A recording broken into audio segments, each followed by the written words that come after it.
This is Eastmans Elevated podcast.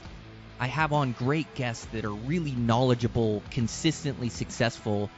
We're able to dive deep down the rabbit holes of these different subject matters of shooting, of physical fitness, of mental toughness and drive.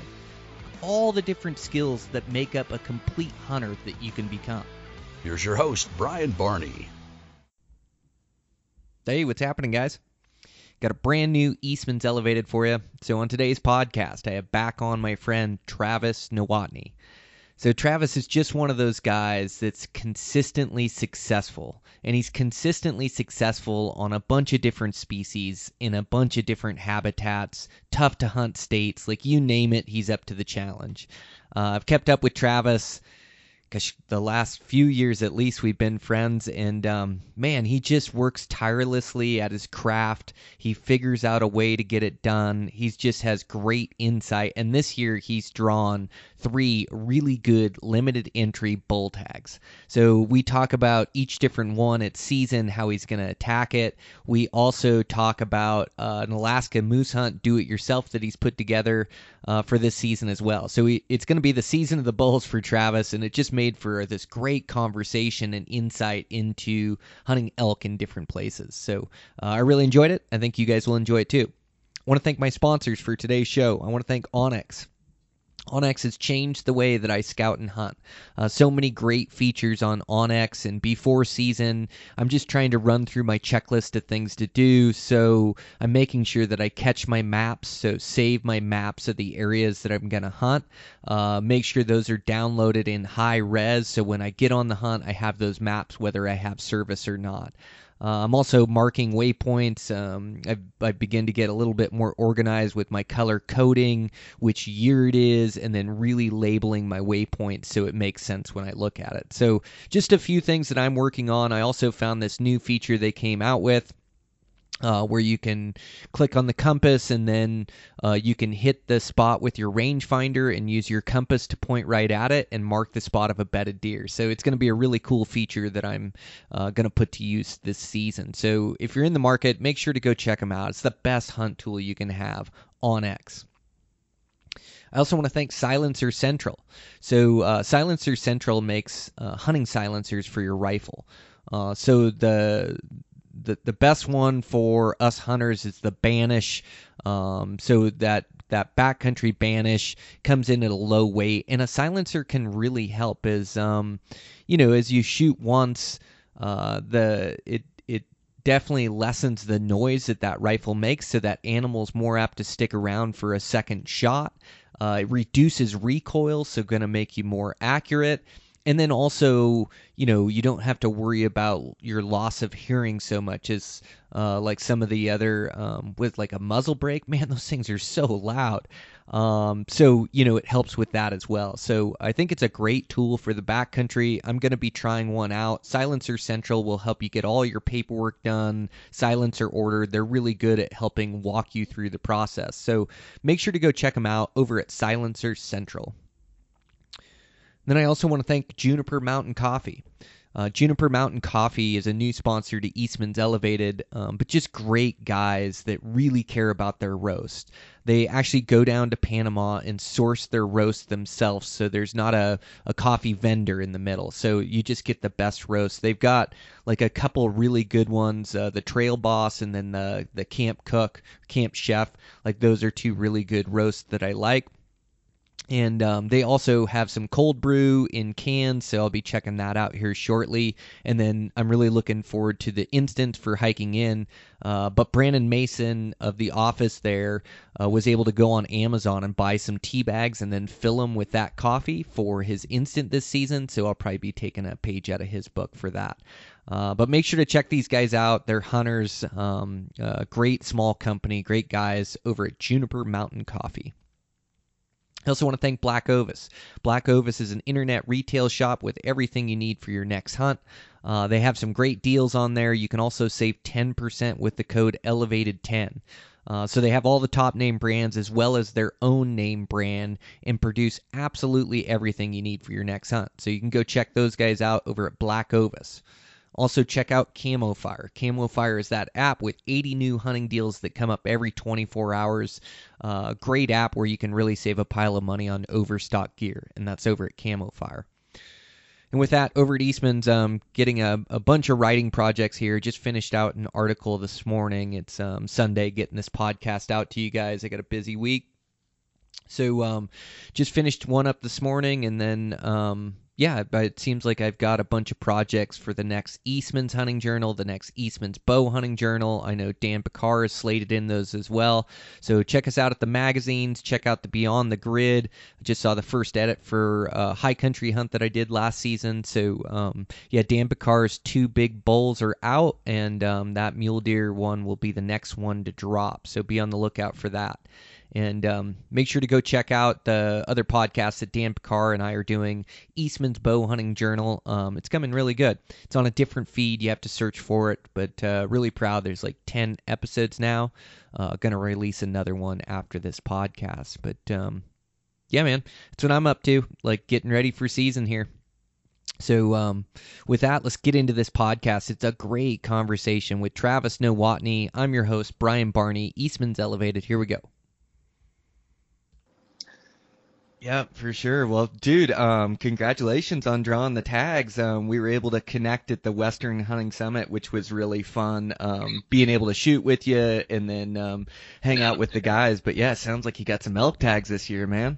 Yeah, it's one of those things, you go your whole life waiting for a limited entry tag, and you put your name in the hat across all the states, and you never think that you're gonna draw multiple tags at the same time, and that's kind of what I did this year. I ended up getting 3 bull tags, and it's just, the good thing is I was smart enough to in the case of, that I actually do draw one, I spread them all out, but it's still it's going to be a lot, so got Nevada, Utah, and Arizona, all at different time frames. I got 2 late season archery bull tags, and then that Nevada early season, bull tag. So it's going to be a riot, to say the least. So, dude, that's such good drawing luck. Those premium bull tags are really tough. Like hunting elk with a bow is really popular, and it seems like those real premium tags are tough to get by. But like the good thing is like, you've spent your whole life honing your craft as a bow hunter and honing your craft at these elk, and you hunt them. Like, it seems like your tags, correct me if I'm wrong, but they're kind of like prior to the rut and then after the rut, and so you're using like a lot of the skill sets you'd use for mule deer that you've used for elk over the years hunting Idaho, right? Yeah, exactly. It's definitely a little different. Like, I'm questioning myself a lot. Like, I've been down in Nevada just like scouting and stuff, and I'm like, I'm finding bulls, and I've found some really good bulls and stuff like that. And I'm like, are these elk going to be here come because my hunt's like the middle of August to the end of August. And I'm like, I'm like, in my head, I'm like, are these elk going to like move to rut? Like, what's, you know what I mean? So it's definitely a level of, there's a lot of unknowns. So I'm trying to just make sure that I have plenty of backup plans in case, a big bull that I'm honed in on decides to strip his velvet and then just leave the country in search of cows, but I'm thinking I got a small window there anyway. It's so smart. It's like just playing all the different scenarios that could happen. But yeah, it's like a rare tag in Nevada as it opens really early. And I think they actually scooted those dates back a bit from, like, I hunted it with a buddy, Nevada, a couple years ago, a different unit, maybe like 3 years ago or so. And I think the dates for that, I don't even think carried into September. When are your dates, or when does that open, Travis? It's August 16th through August 31st. Oh, wow. So. Maybe that is the same dates that we had. Yeah, I think you're spot on. It's good to kind of weigh all the variables and like figure out like backup plans and things. But I think you're right in that you're going to have a window where you're scouting these bulls to where they're going to hang. I do think they're going to strip their velvet and go hardhorn, but they seem to kind of hang in that same kind of rough and rugged country until the rut starts in September. But like it's all just bro science and theory right now, right? Until you actually get there. Oh yeah, I'm just hoping they'll hang around for, man. That's just, you don't know if they're gonna. I don't know, like, every, like, the elk that I hunt in my home state, like, they're not usually there. And then, like, come the rut, all these elk pour out of the high country and end up in this one area that's just like rutting grounds, and, in the unit that I have over here, it's just all the country is really good elk country everywhere. And I guess the good thing is I have seen a handful of cows in the area that these bulls are hanging. So I'm thinking that they'll be there. So, Man, how awesome. You've been seeing some good bulls down there. They're probably starting to shape up or getting pretty close to like finishing out, maybe another month or so or a couple weeks. yeah, so I was down last weekend. Was the first weekend I've been there since they were like, uh, grown out enough to really get a good idea of what they were. And I found one really, really good bull, the pushing a 370 type bull, one of those bulls that would absolutely love to be able to get on. So I'm hoping that I can find a couple different bachelor groups of bulls with some really, some older bulls in it. So now that I found him, I'm going to head down actually this afternoon and go, scout this evening and then, all day tomorrow, and hopefully just turn up some backups. So. Right on. So like scouting, you're treating it like similar to mule deer, it sounds like, because where you find these bulls is where you'll be hunting them come season, which would be the same for mule deer. So like, man, finding a giant 370 is incredible, man. Like when they start to get over 350, that's just a big bull. But so you're like spending time scouting, putting in your time now, trying to figure out where these bulls are at, what their patterns are, and then hope to come back down during your season. And then, your tactics obviously will be all spot and stock, or even like a little bit of like ambush or trying to get in front of the herd, but pretty much all on your feet, right? Yeah, that's essentially kind of, my plan is to basically just be kind of spot and stock. And I'm hoping that, now that I found, once I find like, a handful of good options, I'm going to go and try to keep tabs on them a little bit as it gets a little closer and just see, if there's kind of a pattern to what they're doing, their feeding patterns, or, it seems like right now, like they're sticking in a pretty small area. So, I'll start looking at train features, saddles, and the water in the area and things like that, and kind of try to formulate a plan, thinking that, if I see this bull on this hillside, mid-afternoon, there's a good chance he's going to go down here and water in the evening or come out at these aspens in this opening and feed. So I'm just going to try to use that to my benefit and, just try to hone in a plan. But for the most part, I'll be using mule deer tactics, I think. So. Yeah, so probably like definitely like trying to be able to figure out where they're headed, and then trying to either get in front of them or cut them off. Yeah, that sounds like a good tactics to use.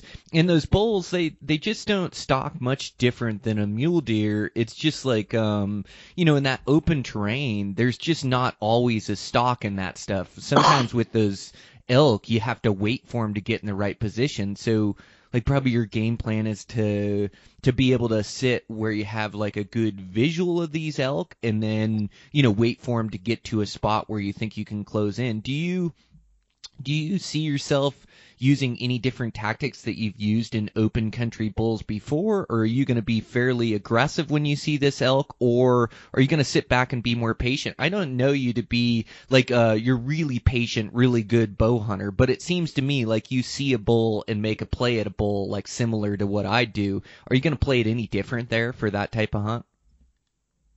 I'd like to be more aggressive like I normally am, but this country, there's like, just looking at, the little that I've watched the elk and what they're doing, like, they really use these really thick quake and aspen patches. And, when they get up to feed in the morning, or, well, the morning's where I'm going to see them the longest, but like, say like in the evening where I feel like I'm really going to be able to get my plays, they're going to come out from where they're bedded out into the open. So I'm going to have a small window to get over there, not to mention there's going to be since it's a bachelor group of elk, there's usually going to be a bunch of other elk too. So I think, and it's like, say, it's a little different than what I normally hunt. I feel like I'm going to be playing a little more patient. Like, making sure that,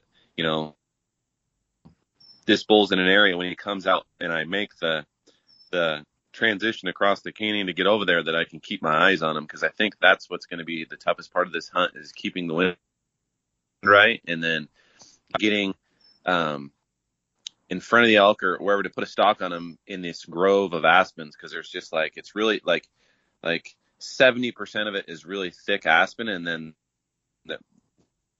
my opportunities are more than likely going to be in the open. And as long as I can, have a visual on them, I know I'm going to have a good opportunity. But I mean, it's really hard to, make a very precise stalk when you don't know where the bull's at. So that's what's going to be the challenge, I think, of this hunt. So. Oh, that makes sense, Travis.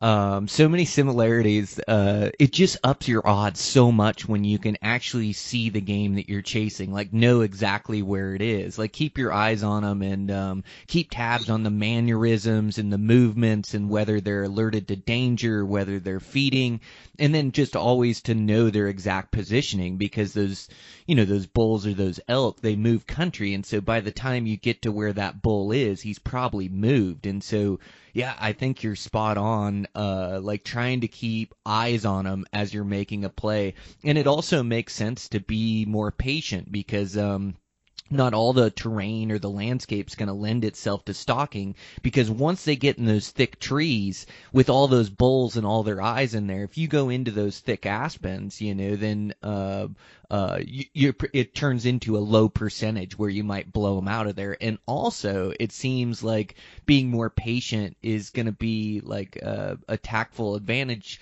also because like you're chasing one bull, and so you really don't want to blow them out of the country or have to start over. You'd like to get it right on your first play on them, even if that takes a couple days to get that play.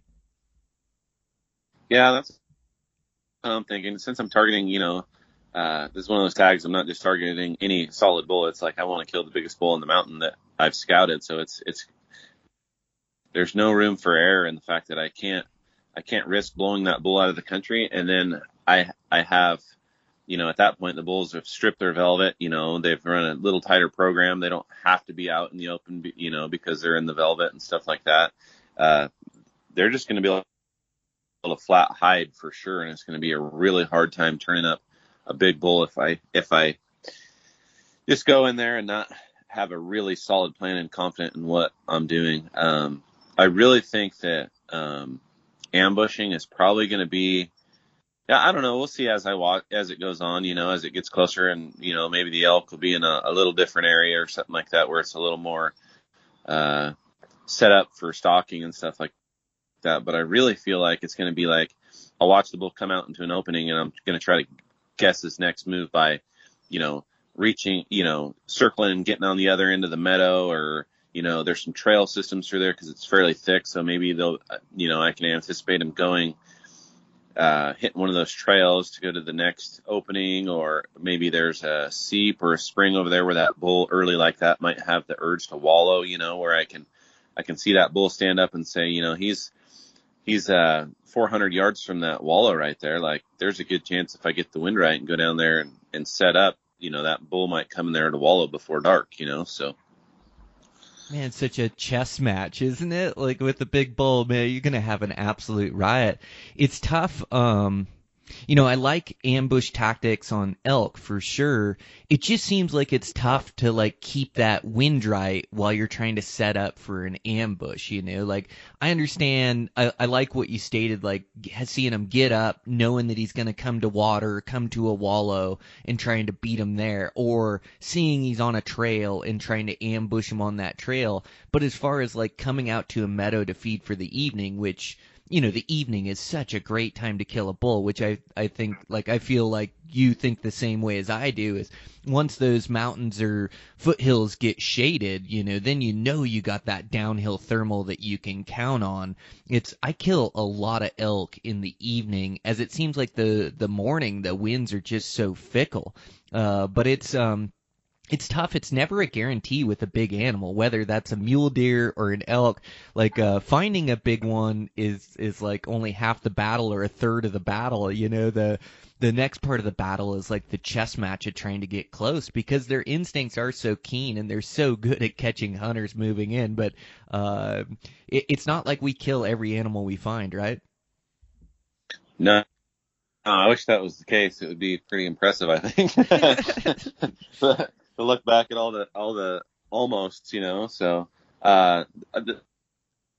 this particular area that I'm hunting, like, there's just a ton of bulls, and this one's, it's like, I was talking to my buddy Rick the other day about it, and it's just like I'm gonna go scout a completely different area that's more set up to my style of hunting, and hopefully I can find a really big bull there, because I just know, so over the years I've kind of honed my skills to where if I can find a bull in that open country and I can see him, like, most of the time, like, I'm going to kill that bull if it's set up that way. When it's set up, when it's playing cat and mouse, cause they're only out for the last little bit of, the evening. And then in the mornings, the wind's so finicky and you're catching them as they're going back up to bed. Like, it's going to be a lot tougher. So hopefully I can just find several bulls in the type of country I want to hunt, and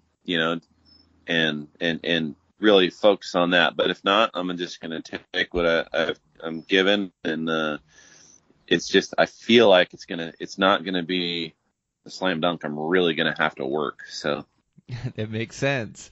Good on you. Like, what a great scouting plan too. It's, it's when I find a big buck, it does me no good to just go in there multiple weekends and look at that one big buck, like you're doing, scouting different areas, looking for a different bull. It's like, once I find a good buck or a good bull, it's like, great, okay, there's one. Now I want to go find a backup plan or another one. It's like the more knowledge you can take in, it's just the better prepared you're going to be, like, once season gets there. So I think that's a really smart play. And I like what you said too. It's like all your years of experience. What a great year to draw premium elk tag, as you've really honed your skills, like hunting and harvesting big mule deer and elk, and like so much hunting experience that you're just a wealth of knowledge. And so, like, you come into this hunt pretty well prepared to set your sights pretty high, and then match wits with these bulls and see if you can get one killed. But I definitely agree with you. There's like a landscape or country that you hunt that really lends itself to bow hunting. That's really broken country that you can move in the coulees and canyons or underneath a fold, and you can kind of take what the elk give you and kind of creep in. And if they're not in the right spot, you hold up and then wait for them to go over a rise and close in some more. So that open country is so conducive to spot and stalking bulls. And the country that I prefer, you just don't always find them in that country, but elk do like open terrain. And so, hopefully, I'm sure you'll turn up some other elk in this in that stalkable country. It's just a matter of whether you turn up a great big one or not. yeah, I think so. It seems like, so the area that I'm in now, it's like the elk definitely find safety. They're there because the safety of the aspens and the thick cover that they can escape to, and there's good water and good feed.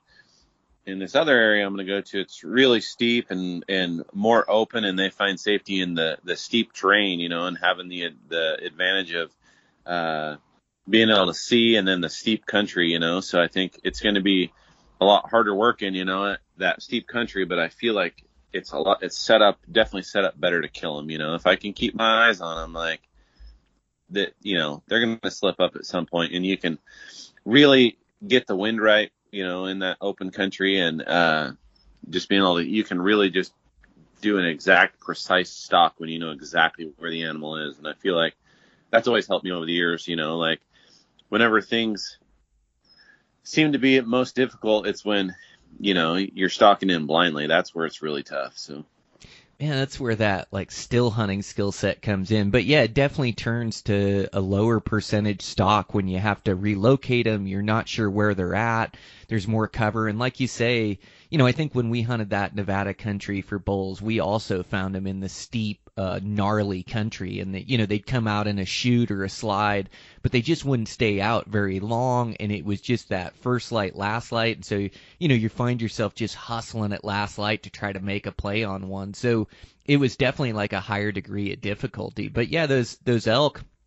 You stated you think they're in there because of the pressure and they use that as security. And I think you're right. Like, I think, these elk nowadays are definitely using habitat differently. Like, where, I've spot and stalked by glassing up bulls and making plays on them on their feet, on their feeding features, how I kill the majority of my bulls, whether that's morning shadowing the herd as they're moving through like broken open country, or in the evening when they're coming out to feed in those meadows and parks. But I found myself last year like hunting more timber, and I still don't like to go into the thick timber after elk, and especially not while they're bedded. But where I found success was going in after them in the thick timber, like when they were still on their feet, when they were moving from bedding to feeding, but they weren't in the meadows at daylight. They were in the timber, but they were great big bulls and a bunch of numbers in there, and so I was kind of forced to chase them in there. And so I just used like an echolocate a lot, where I'd hear them bugle, and then I try to figure out exactly where that bull's at. Like, oh, he's a couple hundred yards in front of me. He's over that rise. And then I'd move a little bit and then really slow when I was coming up to that rise to make sure those elk were there. And, it actually worked pretty well, where I'll use that tactic a lot more.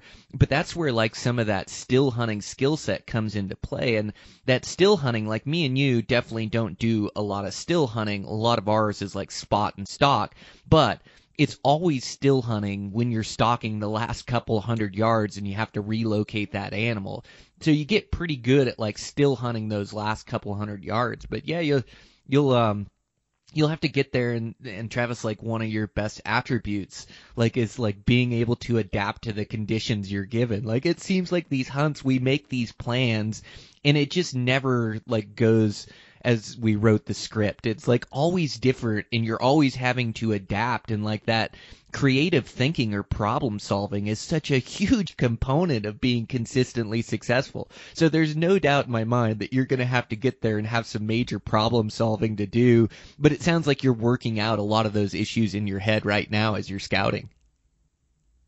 Yeah, it's definitely gonna I think it's gonna be a little different than what I'm used to, but that's what makes it fun, just the challenge of a new hunt and using different techniques and brainstorming and coming up with a plan. And I really feel confident that in the end it'll work out. I'll put in the work and work hard to make sure that I can capitalize. So hopefully that is the case. So 100%. Like, don't you think, like, I talked about that's your biggest attribute, is being able to adapt, but it's like this multifaceted endeavor, like this bow hunting, and there's so many different skills that come into play. So you're right, like your ability to grind, to put in the effort, to work hard, to have the right mindset, like if I was to put my thumb on like the most important thing of bow hunting, like that's it, right? It just all starts and ends with the mind, and the reason you've been successful so much over the years. Yep. Yeah, I would totally agree to that. So yeah, I love going into a hunt and just trying to develop the best plan I can and give myself the best opportunity from the get-go. And then once you get there, it's just a matter of hard work and just, using your brain a little bit and trying to adapt to the situation and come up with, if things aren't working, just what can I do next? What am I missing here? If I get there, I know there's going to be days that I'm stumped and I don't know what to do, and it's just going to be putting myself in that situation and waiting for an opportunity to unfold that kind of tells me exactly what I need to do by, letting the hunt kind of point me in the direction that I need to be. Because not every hunt's going to be the same in the sense that, you're going to go there and you're going to spot this bull and you're going to stalk it. There's going to be plenty of days that, I probably don't even spot a bull and stuff like that. And I'm, working for that opportunity, or he comes out late. But I think in this particular situation, like not forcing it is actually going to be better, because this isn't going to be like a mule deer hunt where you push this bull and he just goes to the next basin, and I can turn him up again. I think this thing's, a big old bull like this, you know, 1 or 2 plays, and that's probably all I'm ever gonna get. So. It makes sense. It's good to work through these issues or these challenges that you're going to face before you get on a hunt.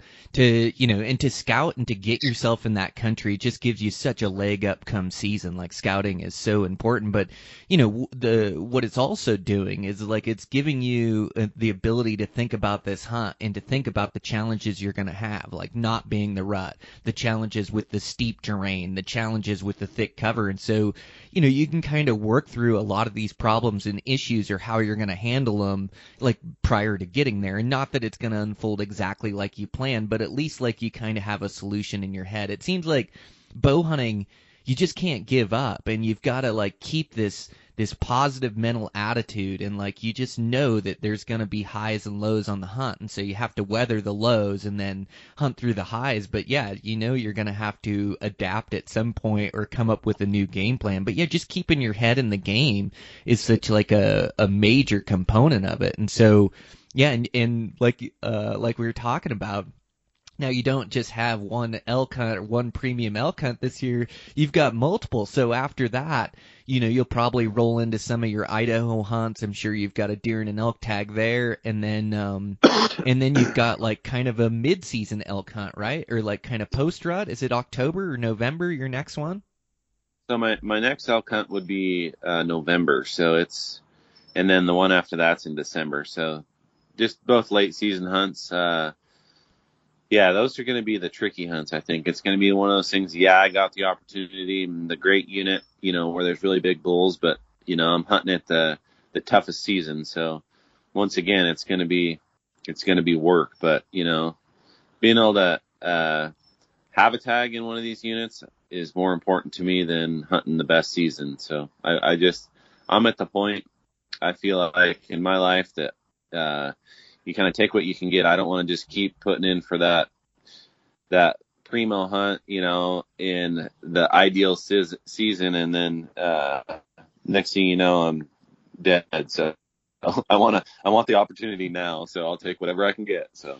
Man, it's so smart. It seems like us bow hunters that do find success, yeah, we pull the trigger on units, we pull the trigger on points, and we don't hang on to it because the future isn't promised, like you're stating. But also, it's like, tags are getting tougher and tougher to come by, and point creep comes into play. And some of these units that I got to hunt, in my younger years, I'll never get to hunt again. So thank goodness I pulled the trigger on those and, didn't wait. But, there's places like, 55 Gunnison that I'll never hunt again. It just won't ever draw the tag, won't ever have the points. And then, like Unit G in Wyoming is getting so tough to draw. I'm not sure I'll ever see that one again. There's all these places that I've gone that I've been able to hunt that I may never hunt again. And so it's an awesome opportunity, and it's not just the tag you have. It's like the skill set that you've built, so you've built your whole life building this bow hunting skill set. So,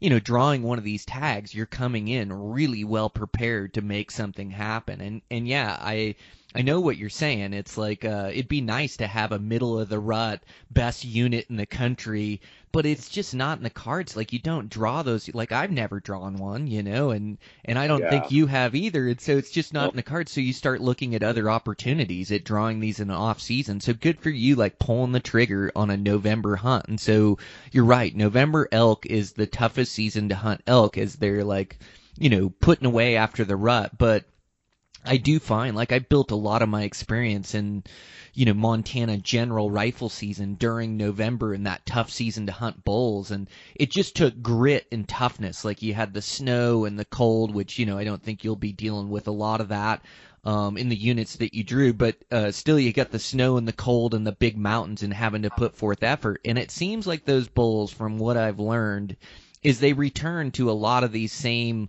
like summer areas, or they return to like real rough, rugged country. And it kind of reminds me of like hunting, late September, early October mule deer, where you have to look at a bunch of different drainages in a bunch of different places. Like you may have to look over 25 drainages, and there may not be bulls in 24 of them, but you have to find the one where the bulls are hanging out because they'll be bachelor herd together, running solo or in twos. And then, they're just going to find these basins or these canyons that don't get much pressure where they can put weight back on and get their health back after the rut. And so, it's going to be like a really fun opportunity for you, to be able to be in one of the best units with great big giant bulls and then like just covering country to locate them. So, are you getting any time to scout these units, or is this going to be something where, the bulls will be there as they get in the late season? So you're just going to show up and have like a good game plan and start covering country looking for them. Yeah. So I've been on and off Google Earth like crazy, just as I get time, just making notes and marking vantage points and things like that. And, of course, one thing that's pretty nice when you get these limited entry hunts like this, like people are pretty willing to give you information because they know that they're never going to get the tag again too. So, I'll put a bunch of effort as it gets a little closer to talk to some people that had maybe, hunted it and stuff in the past, just to get a good starting point, but for the most part, like when I get there, it's going to be boots on the ground and, just working it. Just doing like you would on most of my out of state hunts where I show up and it's just, once you're there, that's your time slotted and you got to just work hard and locate the elk and make an opportunity. So I feel like on those late hunts like that, it's not going to be like this early season hunt where, I'm looking for the biggest bull in the mountain. It's going to be like, there's a solid big bull. I'd be happy with that bull. You can't, I mean, if you want to be successful, I feel like you need to just go after the best opportunities, so I won't be, shopping around for the biggest bull at that point, it'd be, I want to kill a big bull, but it's going to be, if the best bull I can find is a big old 340 type bull, that's the bull I'm going to be going after because the opportunities it's just going to be a lot tougher season. So. Yeah, you have to be opportunistic, right? When you're a bow hunter, it's like, Yep. and you have to find a line or a level that you're happy with. But yeah, I mean, on a late season hunt like that in a unit you've never hunted, to shoot for the stars or to kill a 375-inch bull, you may go home with a unpunched tag or not even see a bull of that caliber in that tough season to hunt. So I'm with you. It's like, and in my life and in my elk hunting career, it's, and it seems like, I don't know that I can trust everybody's score out there on bulls. It seems like some people just guess at the score, add 20 inches to it. But in my experience, like, 320 to 360 inch bulls get me excited. And to me, that's a great big 6-point, big dark horn mature bull. Like 320s to 360s, I'll chase those for the rest of my life and be completely content and happy. And if it works out where I get to chase a bigger bull or find and get the opportunity to harvest a bigger bull, like I'll be elated. But for me, it's like a 320 to 360 still gets me extremely excited and fires me up to go hunt elk hard every single year. And I get to hunt like a lot of great units. Like, I think sometimes hunting those big bulls wouldn't be as much fun as like hunting some of my mountain units where I see, a bunch of shooter bulls or have multiple opportunities and get to chase those big 6 points that I like to chase. So for me, like I'll chase a 320 to 360. That's a big bull in my eyes, or the places that I hunt. That'll get me excited till the day I die for sure. Oh yeah. I'm from Idaho here. So, most of the bigger bulls that I find are like, 320 to, the rare 350 bull that, I mean, that's, I don't even see that every year. You know what I mean? Like, most of the time it's the big herd bulls or 330 type bulls, which are a great bull. So it's going to be a little different going to these other states where, they just make them a little bigger. And I'm hoping that on these late season hunts, when I get there and I find that bachelor group of bulls, there just are some absolute giants and I can just hone in on it. But like I say, I'm not going to get completely caught up on it. If I find, just some big old mature bulls, then I'll be more than happy to play the game and and pursue them. So I had a question for you on when you did that early hunt in Nevada. Like, did you experience any? Were those bulls acting like aggressive towards each other, like pre-rut? Trying to find dominance. You know what I mean? Fighting amongst each other or bugling or anything like that. Were they showing any aggression in that time frame that you were there?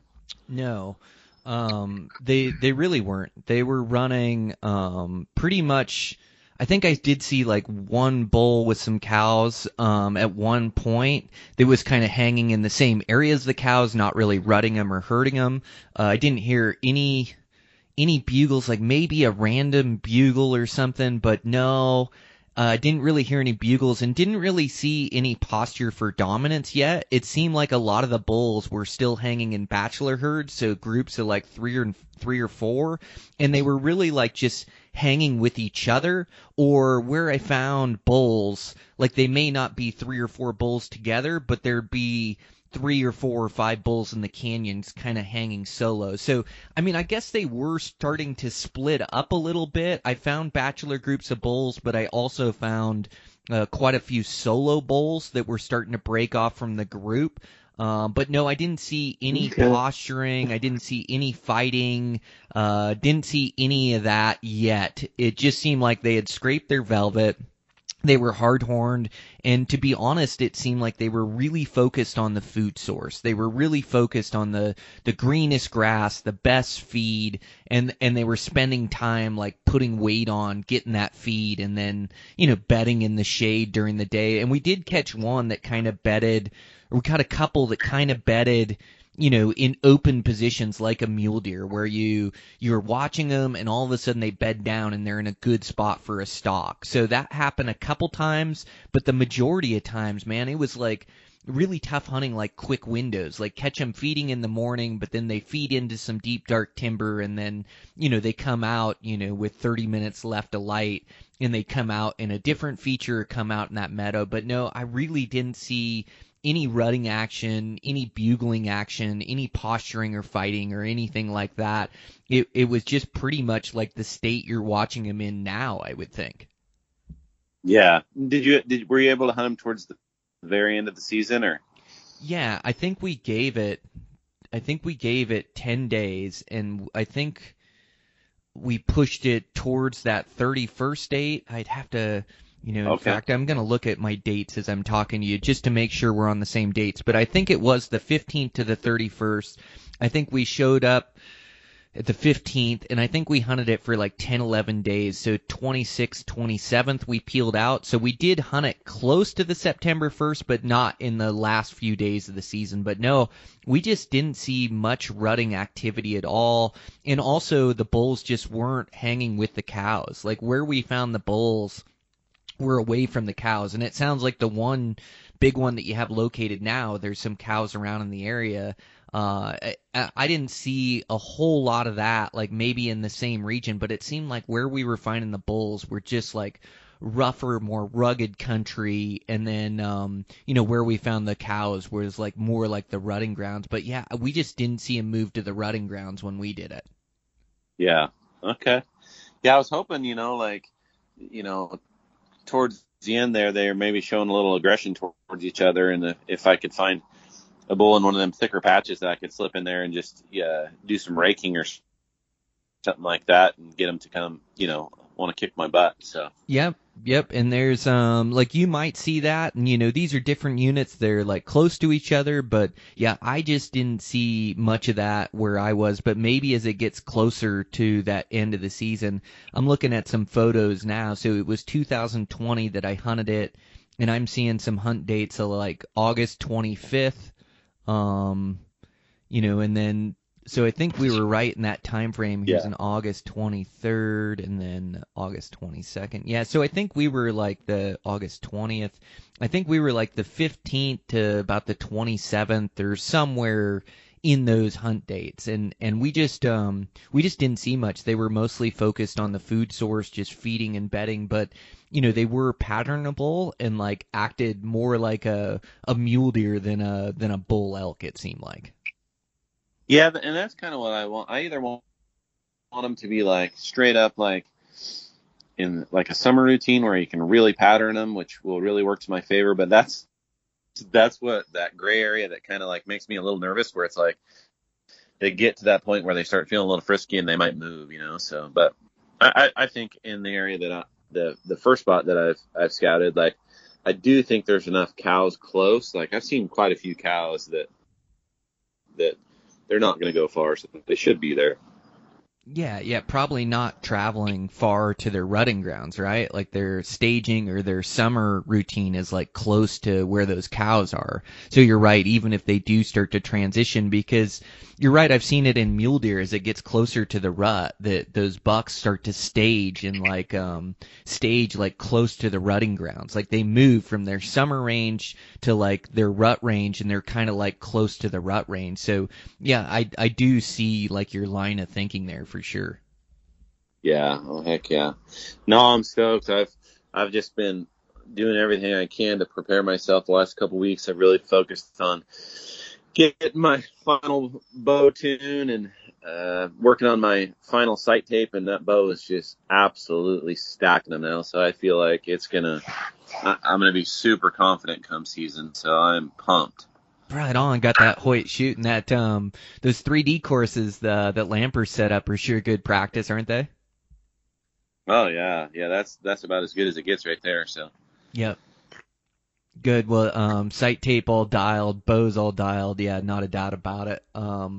Yeah, you're gonna be cutting these legs loose. It's nice to have like an August hunt to look forward to. It just extends the season, and now you really got to focus with a premium elk tag in August. But yeah, it's gonna be a bit different for you, like not glassing up mule deer, glassing up elk.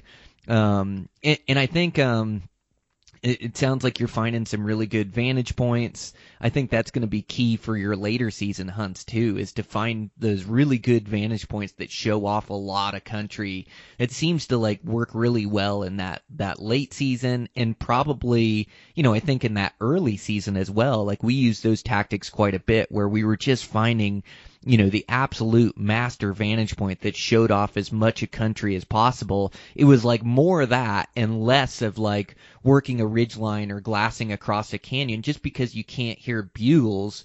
And also, being that hot weather early or the late season where they're have a pretty tight program, like they're not going to show themselves for very long. So, I mean, I'm sure it'll be a combination of like mobile vantage points and hiking ridge lines and glassing, but I think those master vantage points are going to be really key to your success.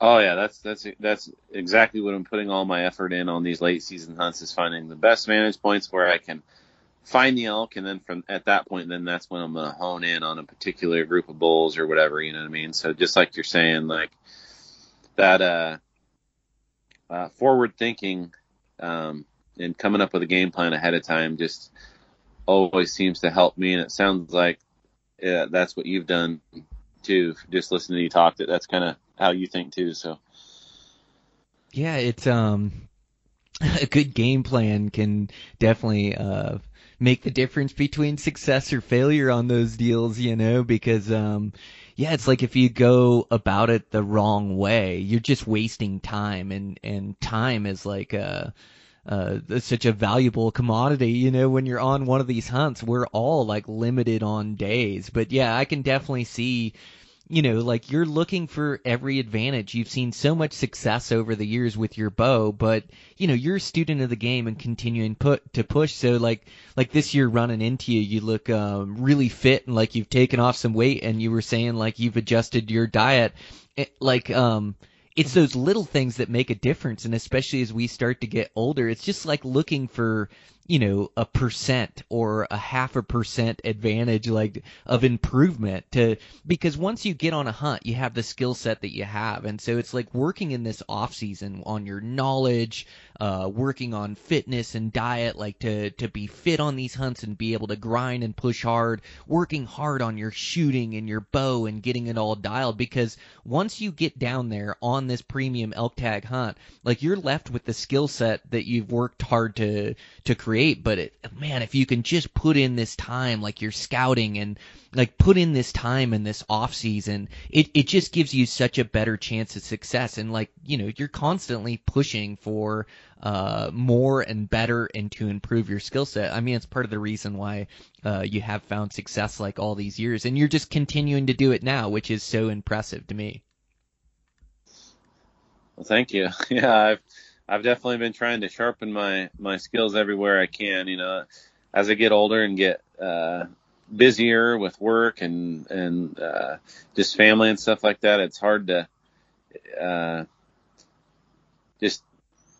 just rest on what I've done in the past, you know. So I really find myself having to work hard for it. So hitting the gym and watching my diet and stuff like that is definitely going to benefit me in the long run, I think. So it does. As we get older and more responsibilities, yeah, like we're still a student of the game. We're working to improve all our skill sets, but we have like a better handle on what it takes too, you know. And so it is like, as far as like your hunting instincts and like how you react, like, you know, you've honed those over the years, you know.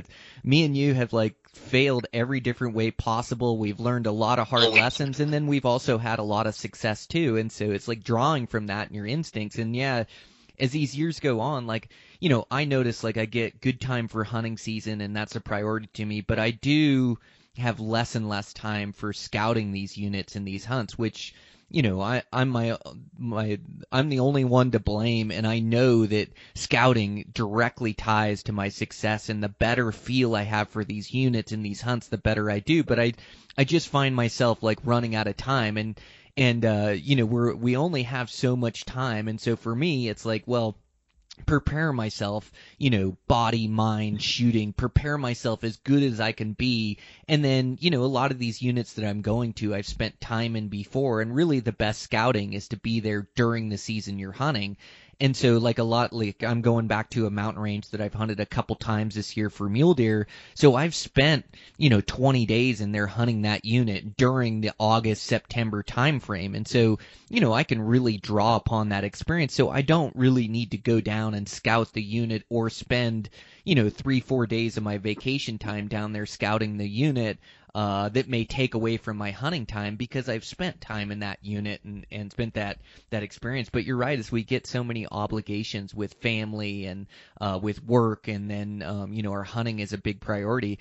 It does seem like we don't have as much free time as we had in our 20s, where we've just pretty much cut loose and went to the mountains every free chance we have. Like we have to balance it with our responsibilities, but also balance it with preparing ourselves and still trying to be successful. So it's a tough balance being a family man and a provider for our families and husband and father, and then also trying to be as good as we can be in the bow hunting woods.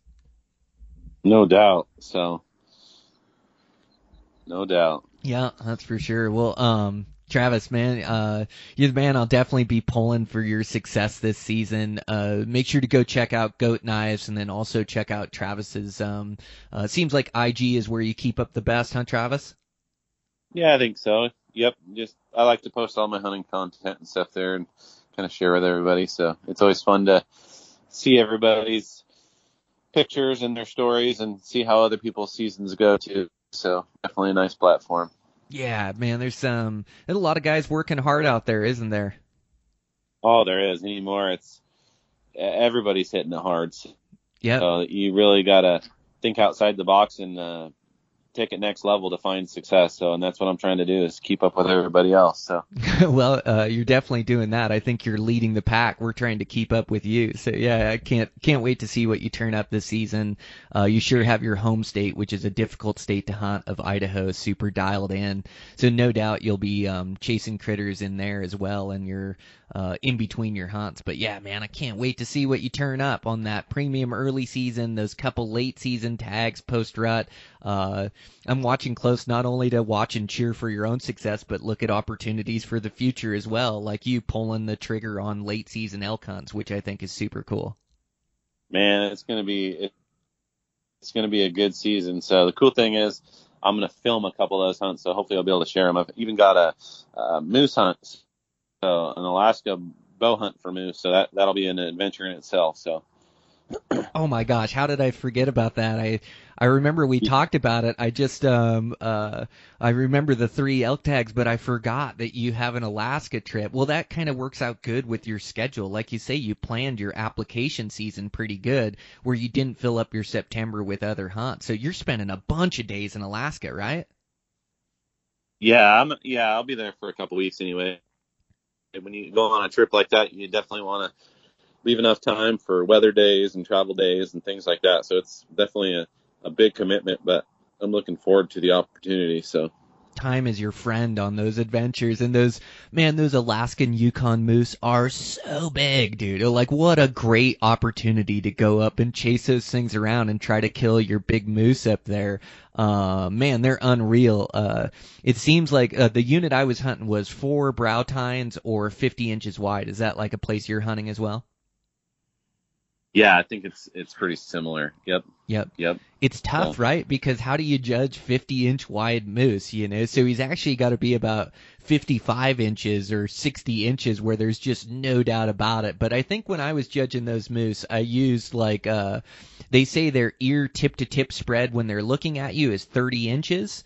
And then their ear from the base to the tip is 12 inches. So, you know, Okay.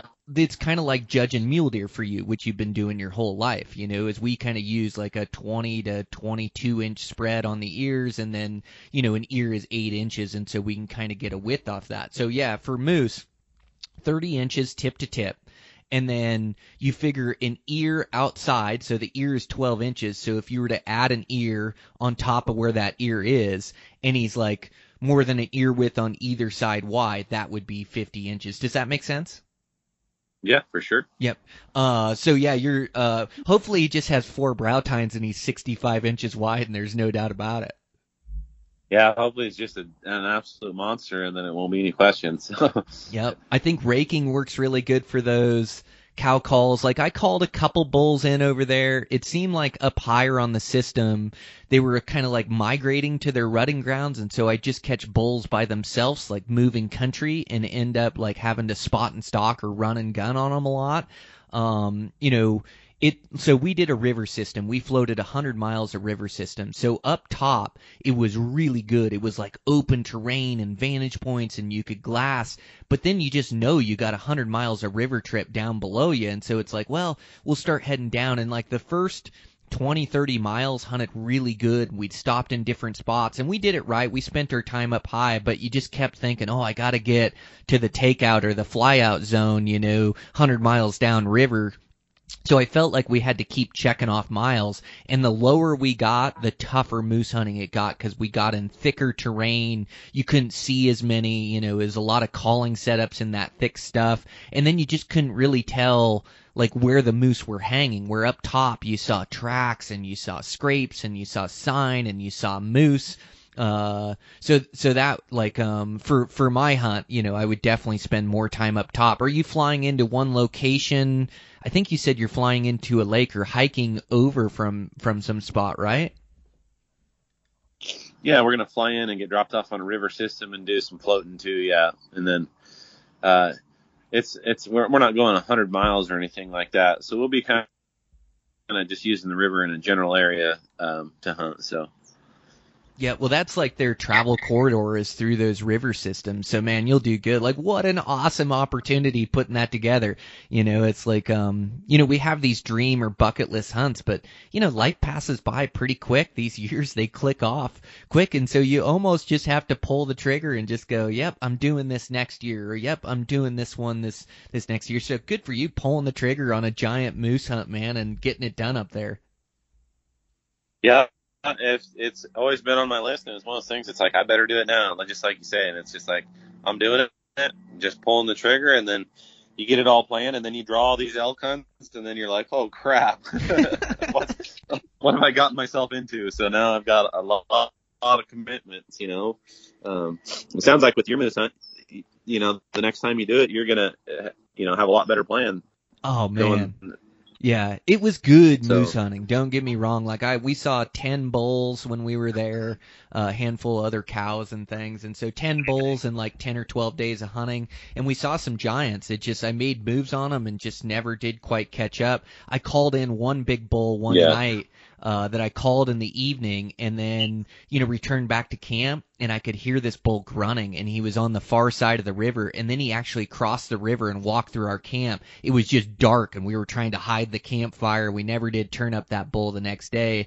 So the next year, my buddy said, I'm going back. I'm using the knowledge that we gained, and I'm going to go back and hunt this place. And I was like, oh man, it was quite a bit of money for me at the time, and I was just like, man, I can't do it another year. But he actually went back, and I yeah, think he killed a 62 or 64 in that same flat where I'd called in that bull. So he used the previous knowledge and then, came up with a better game plan, and then ended up killing his big Alaskan Yukon moose. So yeah, man, I got to get back up and do it again and use that knowledge that I've gained up there.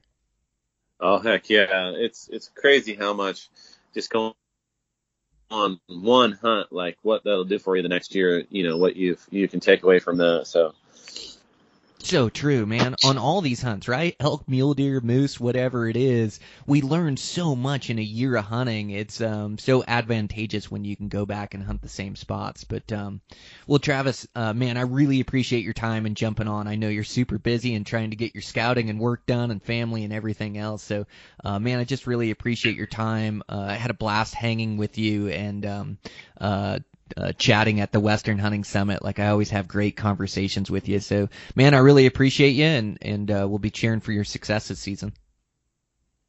man, likewise, I appreciate having the opportunity to get on here and being able to chat with someone of your caliber and your knowledge. And it's cool to just be able to connect and make these friendships that just carry on and help during my hunt. So just talking to you a little bit, I mean, that's just helped fuel my fire. So I appreciate it. So.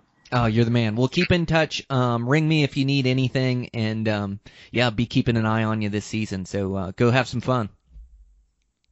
Heck yeah, let's check back in afterwards and we can talk about all my failure. So Failures and successes, I'm sure. So yeah, it sounds like a plan, man. All right, we'll talk soon. All right, guys, that's a wrap. Fun conversation with Travis. I can't believe I almost forgot to talk over his do-it-yourself moose hunt in Alaska. Thank goodness he mentioned it there in the end, and we got a chance to talk about it. But yeah, you're the bulls for that guy, man. He's got 3 limited entry elk tags, and you can hear they're all so different. And kind of his methods and strategy techniques that he's going to use while hunting them. So super pumped to see what that guy comes up with. He's just he finds a way. He's consistently successful, and I'm sure he'll turn up some great bulls. So make sure to go give him a follow. He's got a great social media as well. And man, thanks again to our sponsors for today's show. Thanks again to Eastmans for their support. Man, just running crazy here, getting things done and knocking out projects and things of that nature. So summers are always so busy for me, but been running really strong. I got a good like daily run record going where so many days in a row. So yeah, that's going really well. I've been running the mountains a bunch, a lot of high elevation, gaining elevation, which has been good. So my legs are feeling pretty strong. I'm getting ready for a rest day here. So we'll keep the run streak alive, at least for today, and then we'll see about a day off here this week. And, man, shooting's going really good. Bow is absolutely dialed. Man, I just don't have too much more to get ready. Just get my work done and responsibilities taken care of and cut these legs loose for an adventure. So it all starts off in August for me. So super excited and just working hard and trying to prepare myself and get ready for these days of field where I get to go for it. So super pumped. Just finished up. Maybe you guys heard that last podcast in Hawaii. That was a super fun trip and a great warm up for season. So yeah, that Matthews is absolutely shooting. So yeah, with that, busy week here. We'll get some stuff done, get these podcasts out to you guys, and check in with you next week.